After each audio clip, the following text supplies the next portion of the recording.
I might be the only person to ever start a commencement speech with a personal apology to the keynote speaker, but here it goes. Sister Dalton, 4 years ago, I was serving a mission in Salt Lake City at the same time that you were serving as the Young Women's General President. Elder David Bednar came to speak to our mission, and you were invited as a distinguished guest. On the day of the visit, I was assigned to serve as an usher, helping to seat people in the stake center where Elder Bednar was speaking. When you and your husband arrived, amidst all the commotion and all the excitement, I didn't recognize you. And I'm really sorry to say that I seated you in the pews with the senior missionaries instead of on the stand with Elder Bednar, where you belonged. As the meeting started, Elder Bednar got up, pulled my mission president aside, and shared a few choice words with him. After which, he sheepishly got up at the podium and apologized in front of everybody for my mistake and invited you up on the stand to join Elder Bednar. Sister Dalton, when I heard that you would be our commencement speaker, I want you to know that I personally made sure you'd have a seat on the stand this time.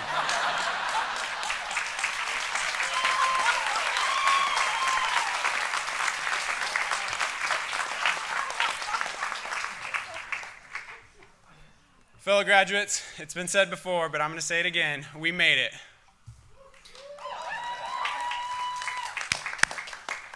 After years of hard work, it feels as though, regardless of our declared majors and minors, we've all actually majored in patience, haven't we? And with minors in long-suffering and diligence.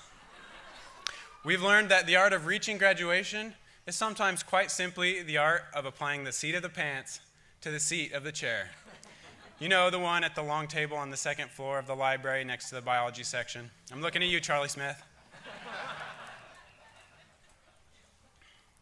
We've learned to recognize opportunity, which Albert Einstein said comes disguised in overalls and looking a lot like hard work. Though I'm pretty sure I've seen it cloaked in a green book and calling itself a Classics of Western Lit final. Or occasionally hanging out with Dr. Timothy Knudsen in the basement of Roby, repeating that F really does equal MA. Regardless, we've seized opportunity, and we find ourselves at the gates of the rest of our lives, degree in hand. Well, almost. Being a business major, I cannot help but evaluate my education here at Southern Virginia as a product. One way to do so is called the WOW test, and it is remarkably simple. When a consumer, after experiencing a product or a service, tilts his head to the side just a little, and says, wow, then as an entrepreneur, you know you have a good thing going on. Your product has the elusive wow factor. Fellow graduates, our education at Southern Virginia has been replete with wow moments. I'm going to mention just a couple of my own personal wow moments, but I know that each of you could talk at length about your own experiences. I first felt the wow factor of Southern Virginia my freshman year. Dr. Barbara Van Kyken might not remember this, but a small moment that I shared with her made a big impact on me. I was taking general chemistry from her and had missed a day of class due to being at an away baseball game. Dr. Van Kyken and I found ourselves talking in the basement of Durham, and I mentioned to her, kind of in an offhand way, we were talking, and I mentioned that there were a few topics that I felt behind on due to my absence. Looking around and not being able to use the classrooms on either side of us at the moment, she plopped down on the ground, saying, well, let's see if we can't get some of your questions answered.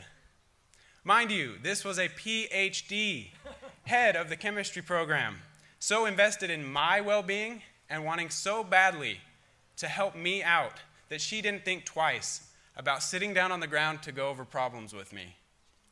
Wow. Or take Professor Todd Brotherson.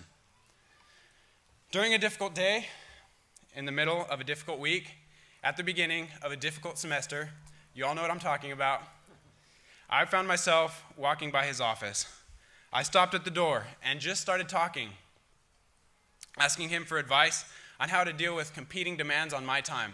And ironically, I was becoming a burden on his time, but he didn't treat me like that. He dropped everything, pulled me in, and proceeded to give me heartfelt advice and encouragement. I walked out of that office feeling refreshed and reinvigorated to tackle my challenges. Now, these moments that I've mentioned might seem trivial, might seem small to some, but nevertheless, what has wowed me about my Southern Virginia education has been the small moments in which my professors have taught me something that many in the world do not know, that scholarship without discipleship is empty. Their discipleship empowers their scholarship to change lives, including my own. I have experienced the wow factor of Southern Virginia, as have you all. Consequently, graduates, as Greg said, because we have been given much, we too must give. We are now prepared to go out and wow in the workplace and in the world, in the community, the church, and the home. In the workplace, when we receive our first assignment, let's not just meet expectations, but let's blow them out of the water. In the church, in the world, the community, and the church, let us lead the most powerful way that we know how, by serving. And let us remember, finally, that no success in any of these previous areas can make up for failure in the home, where our foremost priorities lie. So, fellow graduates, because of what we've experienced, because of what we have learned, and because of who we have become, let's go out there and make people tilt their heads to the side, just a little, and say, wow. Thank you.